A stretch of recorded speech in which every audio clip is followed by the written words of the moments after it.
Servus Leute, heute zeige ich euch, wie ich mir solch ein Miniaturbrandeisen selber baue. Kupfer ist hier am besten geeignet, weil es sich besonders leicht bearbeiten lässt und natürlich auch aufgrund seiner Wärmeleitfähigkeit. Ich verwende hier einen alten Dachrinnenhaken, den muss ich vorher nur quadratisch ausschmieden.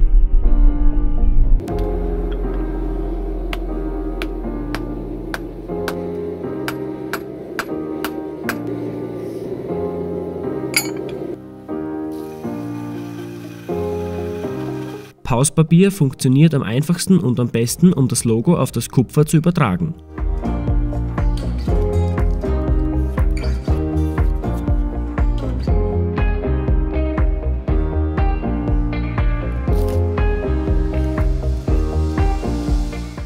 Mit einem kleinen Fräser und einer Feile habe ich dann das Logo außen begrenzt.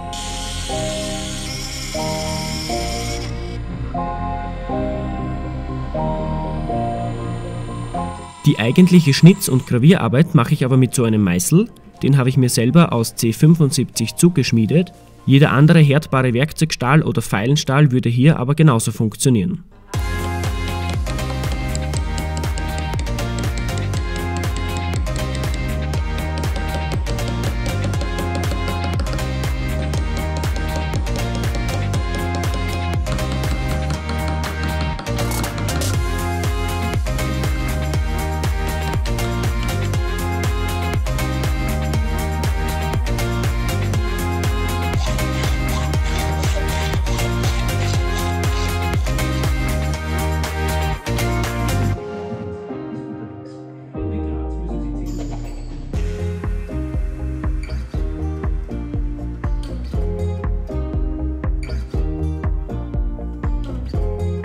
Mit einem M4-Gewinde schraube ich dann den Stempel auf ein Stück Kupferdraht, das sollte auch Kupfer sein wegen der Wärmeleitung, und zusätzlich tue ich das noch hart verlöten.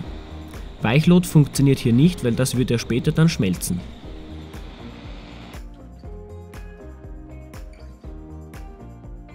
Ich montiere das Ganze dann in einen Lötkolben. Das hat den einfachen Vorteil, dass hierbei die Temperatur immer konstant bleibt und man dadurch auch beste Ergebnisse erzielt.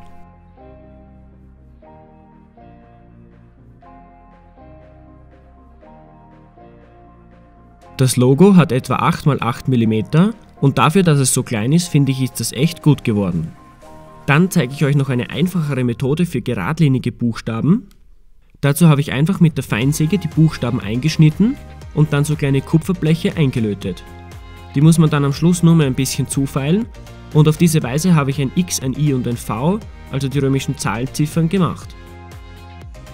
Hier seht ihr noch 3 alte Brandzeichen aus Kupfer, die ich gegossen habe. Und hier seht ihr größentechnisch, was so mit Gießen möglich ist. Man muss aber dazu sagen, dass Gießen tatsächlich auch viel mehr Aufwand ist und auch viel länger dauert. Das war's auch schon für heute. Über einen Kommentar würde ich mich sehr freuen und damit bis zum nächsten Mal.